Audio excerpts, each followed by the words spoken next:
made clear that nobody wants to be indicted or arrested or handcuffed or perp walked or have their DNA put into the statewide criminal database.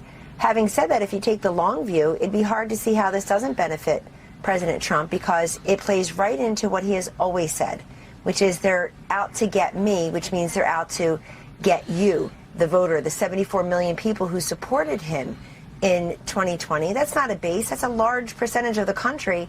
And I'd say it's growing again, because let's look at how people not just look at the Trump cases, but how they look at their own economic wherewithal. If you're the average American household and you're saying, look, I was doing so much better under Donald Trump, and you stopping him, denying me my voice and my choice in this next election, is you denying me my economic freedom, my ability to afford everyday bills. Most Americans are living paycheck to paycheck. They say they can't afford a $1,000 surprise medical emergency or other bill.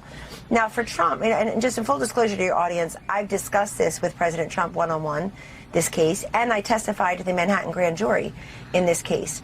And I do want to say this. It doesn't seem to me that Alvin Bragg and his assistant district attorneys, Jerry, are that interested in prosecuting a case that will succeed. In other words, that they ultimately will prosecute and punish and criminally convict Donald Trump. I think it's enough for them to wave the flag and say, we were the first, because the left cares about optics and being the first. We're the first to preside over the indictment of a sitting former president.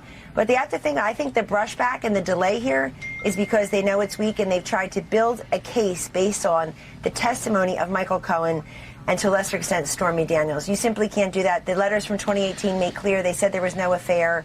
This had nothing to do with the campaign. They've changed their stories since. Conway, who served as an advisor to Trump during his presidency, says the charges being considered by Manhattan District Attorney Alvin Bragg are only in consideration so he can say he was first to indict Trump.